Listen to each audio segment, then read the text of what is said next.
tous, c'est Peter Parker du Daily Bugle et aujourd'hui, je ne suis pas accompagné de Doug, mais j'ai le plaisir de recevoir un GM pour le moins intrigant. J'ai nommé Coach Fouché, le GM propriétaire et coach multicasquette des Ducks d'Honolulu. Alors bonjour à toi, coach. Bonjour, c'est un plaisir d'être sur le plateau aujourd'hui. Bon, ben, on te remercie de ta présence pour cette petite interview qui arrive, on va dire, en fin de saison, mais qui sera l'occasion de te découvrir un petit peu plus en détail pour ceux qui ne te connaîtraient pas très bien. Euh, alors, je vais te poser une première question pour commencer. La saison régulière vient de se terminer. Ta franchise a terminé troisième de conférence Ouest avec un bilan plus que respectable de 7 victoires pour 9 défaites. Malheureusement, les playoffs sont ratés. Est-ce que tu peux nous dire quel est ton état d'esprit en cette fin de saison? Est-ce que c'est la déception qui prédomine ou d'autres sentiments? Écoute, non, je suis pas forcément si déçu que ça. Je pense que ça a été une saison qui est montée en puissance parce que je pense que là où j'ai pêché, c'était surtout sur la draft au début, en piquant des joueurs peut-être un peu vieillissants et des mecs qui n'étaient pas dispo. Sur qui j'avais parié un retour un peu anticipé, mais ça s'est pas fait.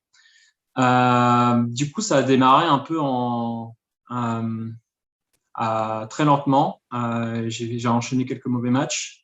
Et puis ensuite, il y a eu j'ai réussi à dropper ces joueurs-là qui n'avaient pas été des bons Mhm. pics par des joueurs qui ont été plutôt des bonnes surprises et dont j'ai eu la chance de piquer assez tôt, comme Canter ou Canter, Rosière. ouais. Du coup, franchement, chapeau. Ils n'étaient pas forcément vus durant la draft, mais ils se sont révélés très très bons durant la saison régulière, donc j'étais plutôt content. Et puis j'ai fini quand même pas en beauté, mais je trouve que j'ai fini très respectablement avec des bons scores.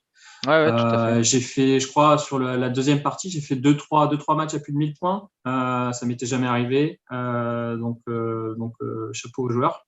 Ouais, ouais. On était bien contents. Et puis là, sur les derniers matchs, le dernier match contre Kylian, assez impacté par les blessures.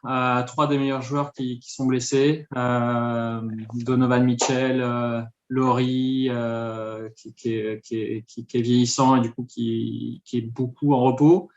Et Fox, comme dira Baptiste, c'est le mojo. C'est un peu dommage, mais bon, c'est comme ça. Et puis Kylian fait un très beau match aussi en ce moment. Donc on verra demain matin Mhm. ce que ça donne au final. Ouais, c'est effectivement ce qu'on peut voir dans le déroulé de cette saison. T'es parti pas très fort et après ça s'est remis en mouvement et tes joueurs sont repartis un peu dans la bonne direction. Est-ce que quand même, du coup, malgré ce départ chaotique, tu y as cru à un moment pour les playoffs ou tout de suite tu t'es senti hors course et au final tu t'as fait ta saison un peu à la marge? Euh, on y croit toujours, il faut être positif. Je pense que si on n'est pas positif et si on n'y croit jamais, ça sert à rien de faire ce métier. Mais, euh, mais c'était quand même assez présomptueux. Je pense que avant tout, ce qu'on voulait faire, ce que voulait faire l'équipe, c'était de, de faire une bonne saison après l'année dernière où j'étais pas là aux entraînements, j'étais pas là au match. Du coup, on n'a pas fait tourner l'équipe. C'est le robot qui a tout fait à ma place. J'ai pas fait forcément, j'ai pas mis à jour mes rosters l'année dernière. J'ai dû suivre quelques matchs. Mais ça m'a permis un peu d'apprendre le fonctionnement de la Fantasy League. Et cette année, on s'y est mis sérieusement, avec des connaissances quand même limitées sur les joueurs. Donc, je pense que cette année, c'était surtout l'année de la confirmation et Hmm. de l'apprentissage plus, on va dire. Ouais. Je pense que là, ça y est, je commence à connaître les joueurs. Je connais encore mieux le fonctionnement. Je connais mieux les Les petites GM, astuces. les autres GM. Ah ouais. Je connais leurs points forts, leurs points faibles. Non, je pense que là, c'était vraiment, c'est une année que j'ai beaucoup appréciée parce que voilà, j'ai fait l'année complète. J'avais un bon tour de draft, un bon pick au début. J'étais troisième, je crois, ce qui m'a permis de Deuxième ou prendre, quatrième. ouais, ça Quatrième, m'a je permis crois. de prendre Jokic.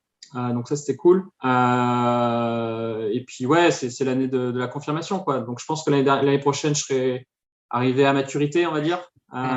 Et puis c'est là où faudra juger vraiment où on pourra vraiment me juger, ce sera surtout l'année prochaine. Ouais. Ouais. Je pense que Et raconte-nous justement par rapport à l'année dernière, parce que c'était une nouvelle franchise, donc tu venais d'arriver dans la compétition avec a priori un logiciel révolutionnaire pour choisir les joueurs, faire les rosters et apparemment on va dire une révolution technologique qui devait mettre tous les GM à la retraite, le fameux Money Airball.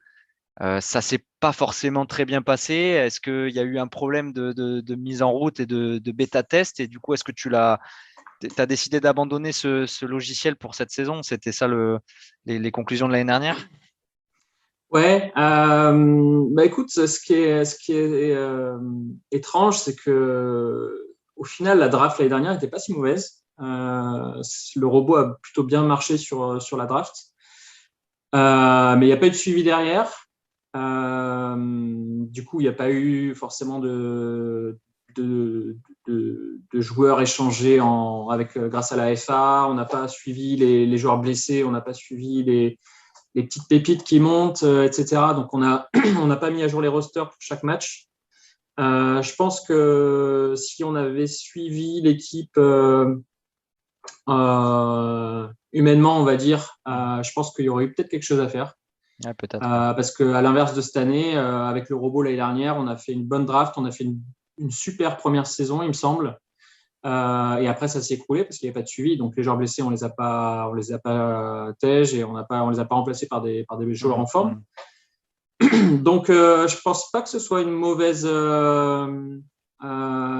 idée de faire une draft automatique. Je pense que la draft, la faire manuellement, c'est surtout, ça permet d'ajouter un peu d'humain et de piquer les joueurs qu'on aime bien, surtout au niveau du style. Ouais. Et puis de savoir aussi par rapport à ce qu'il donne en ce moment, par rapport à la préparation, tout ça, le robot peut pas forcément savoir parce que le robot est uniquement basé sur l'historique des points fantasy engrangés l'année d'avant. Donc, il ne prend pas en compte tout ce qui est extérieur au jeu. Donc l'humain est essentiel, il ne faut pas s'en passer. Je pense que les prochaines, on se passera du robot encore.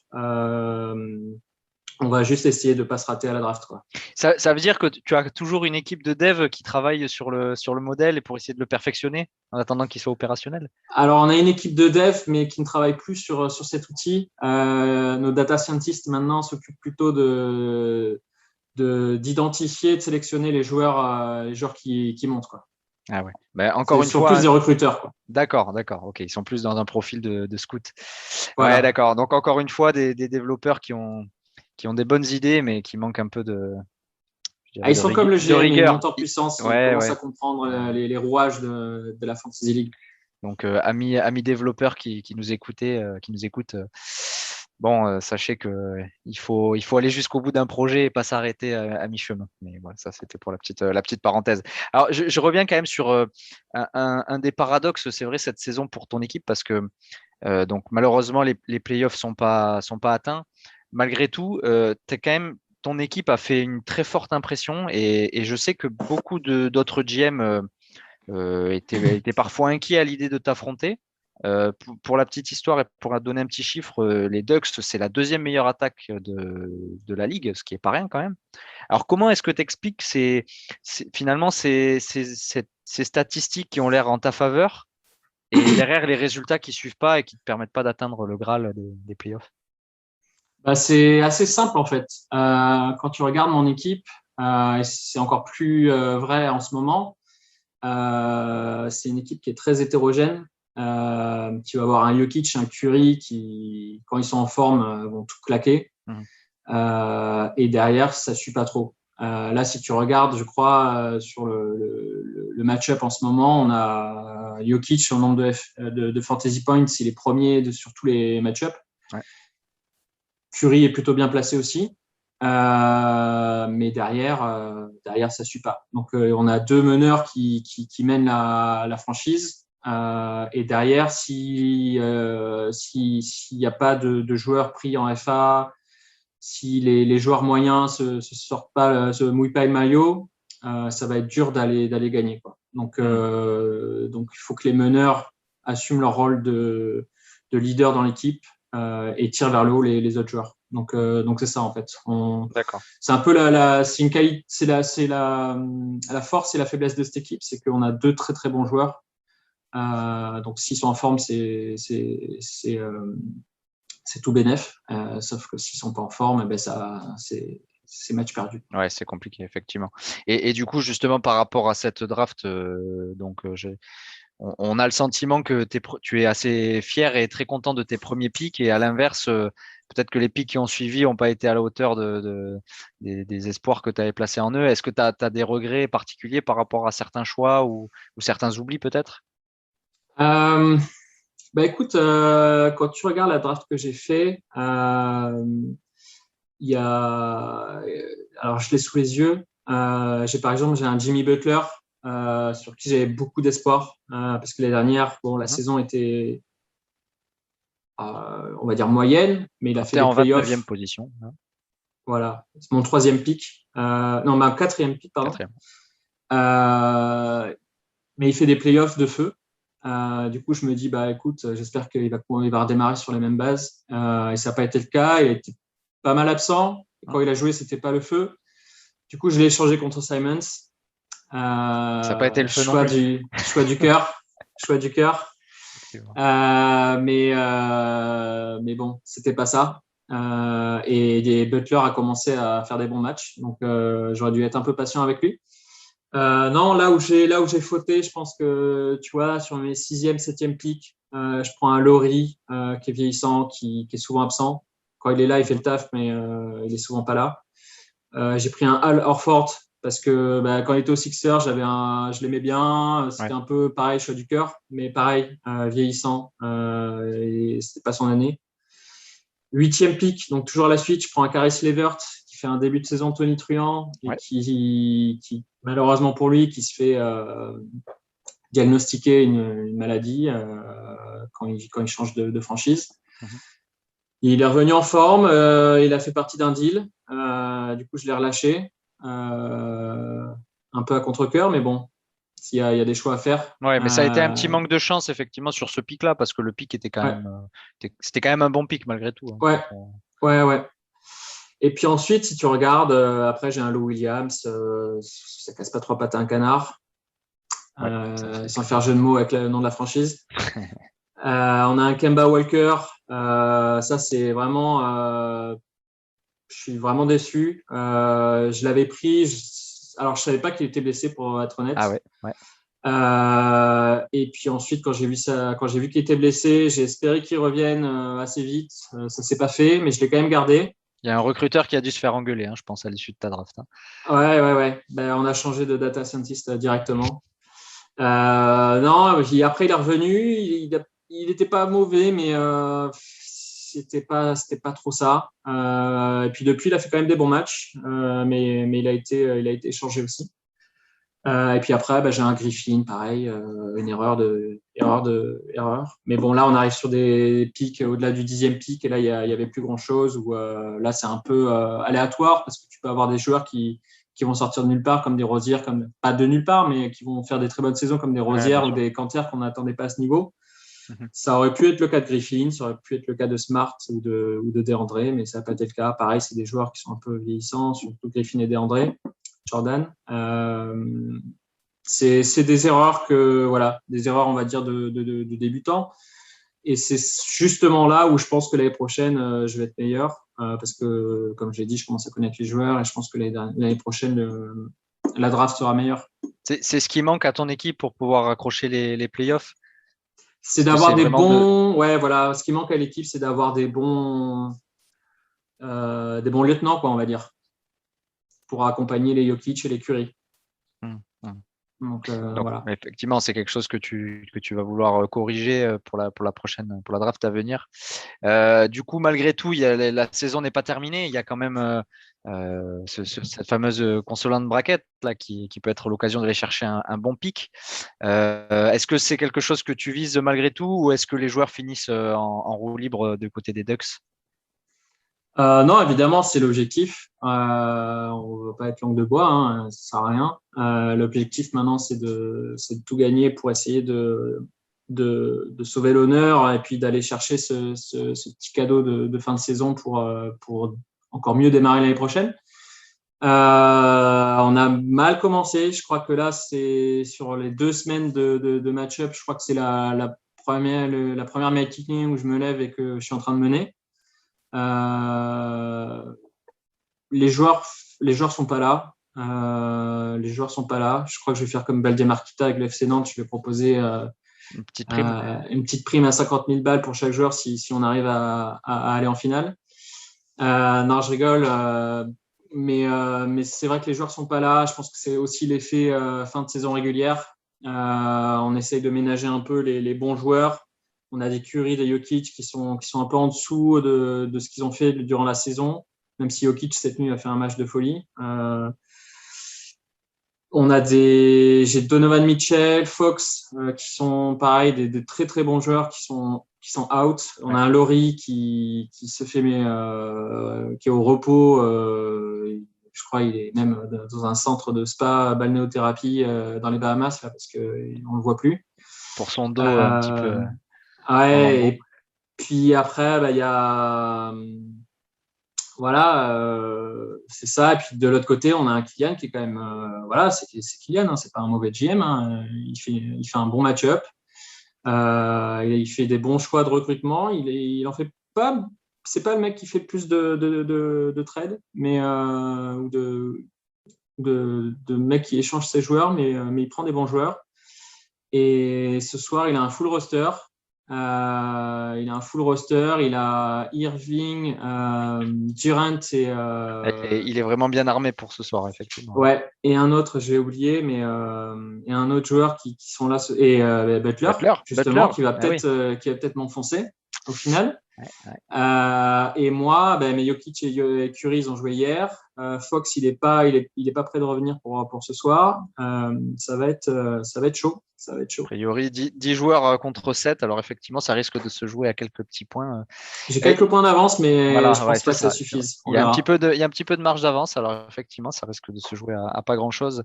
Ouais. Si on se projette maintenant sur la saison prochaine, euh, on va faire une petite simulation. Admettons que ton équipe récupère le first pick pour la prochaine draft, ce qui est possible, hein, si jamais tu remportais la consolante ou même par le jeu des pourcentages. Est-ce que tu as déjà une idée de qui serait dans tes favoris pour ce first pick ou est-ce que c'est quelque chose que tu verras en temps et en heure la saison prochaine?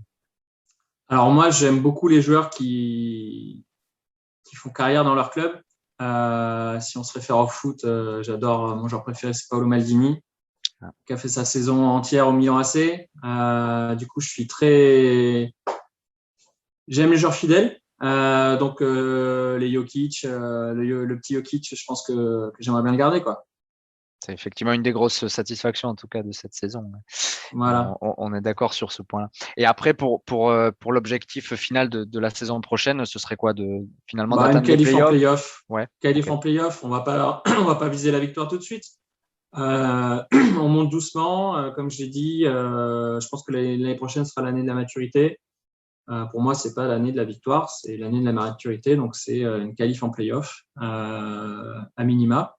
Mhm. Donc, on va tout faire pour faire une bonne équipe avec des bons meneurs, des bons lieutenants et puis des mecs sur le banc qui en veulent Ouais, pour aller chercher les playoffs. les playoffs. Et si on revient sur le changement de ta franchise là qu'on a vu cette année avec une délocalisation à Hawaï, est-ce que c'est pas un risque ça pour les joueurs, pour certains joueurs qui aiment bien se prélasser et aller sur la plage au lieu d'aller dans les gyms? Tu le manages comment ça au quotidien? C'est un problème ou c'est Non, pas? c'est pas un problème parce qu'on joue la moitié de nos matchs à l'extérieur. Donc au contraire, c'est plutôt vu comme une motivation, le fait qu'on se déplace et qu'on sait qu'après on va revenir à Hawaï. On sait que voilà, quand on rentre, on a un super staff médical. Donc quand on revient, c'est vrai que c'est un peu le repos, la détente, mais ça fait partie du package. Quand Ouais. on signe chez nous, on sait qu'il y a ça. C'est un des avantages pour attirer les joueurs. Ok, bon, Mais ça, vous inquiétez pas, c'est pas c'est full pas, détente. non, voilà, C'est pas Valladolid, quoi. non, Normal. c'est Bon, pas farniente. exactement, c'est pas farniente. Bon, et pour terminer, pour ceux peut-être qui te connaîtraient pas très bien, est-ce que tu peux nous parler un petit peu de tes sources d'inspiration, que ce soit des franchises ou des joueurs qui te motivent et qui sont des exemples pour toi? Je pense que la réponse est un petit peu flagrante vu ce qu'on voit dans la pièce, mais est-ce que tu peux nous en dire plus? Ah oui, bah écoute, moi j'ai grandi avec. Alors pourquoi j'aime le basket? C'est parce que quand j'étais petit, en fait, j'avais un panier de basket sur le garage. Je cassais beaucoup les fenêtres de la porte, Des mais bricasses. ça, D'où mais d'où la- d'où la- l'amour pour Ben Simmons. voilà, c'est ça. Et donc, écoute, ouais, quand j'avais, je sais pas, quand j'ai démarré le foot, en fait, à titre perso, j'aimais beaucoup le basket aussi. Je m'entraînais tout seul et puis en fait sur la Nintendo 64, j'ai eu un jeu qui était super bien. Alors je me rappelle plus le nom, je vous le ressortirai. Mais c'était à Si vous, l'époque où Iverson était là. si vous avez le titre dans les commentaires, allez-y. Voilà, n'hésitez pas. Et ouais, en fait, je connaissais rien quand j'ai eu le jeu à la NBA. Et très rapidement, je me suis mis à jouer tout le temps avec les Sixers, avec Iverson. J'aimais beaucoup aussi l'équipe des Charlotte Hornets avec Glenn Rice. Ah ouais. Du coup, j'ai connu ça comme ça. Et à l'époque, du coup, je connaissais toutes les franchises, je connaissais tous les joueurs, j'adorais ça. Et puis après, j'ai mis ça de côté et j'ai arrêté d'y jouer, j'ai arrêté de suivre. Et puis récemment, je me suis remis, et peut-être par la Fantasy League tout simplement. Mais du coup, je me suis remis récemment et toujours avec le même plaisir. Et puis pour le coup, pour la petite histoire, la boucle est bouclée, j'ai repris B2K cette fois. Alors, c'était pas B2K à l'époque, mais là, j'ai pris B2K Ouais. 21 sur la Switch. Du coup, ça m'aide à connaître encore mieux les joueurs. Pour la prochaine draft, Euh, peut-être. pour la prochaine draft. Donc, méfiez-vous, attention. Ah voilà. Ok, bon, on va rester sur ça. En tout cas, merci coach Fouché de nous avoir accordé cette interview. Et puis, c'était un plaisir. Et puis, j'espère que tu as apprécié venir sur la Airball Broadcast League. Euh, Évidemment, on est toujours bien reçu. Ah, ça fait plaisir. Bon, en tout cas, on vous dit à la prochaine. Il y a plein de choses en préparation pour cette fin de saison. Donc, on te souhaite le meilleur pour ta consolante bracket. Et puis, on vous dit à la prochaine. Ciao. Merci. Ciao. Salut. Bingo.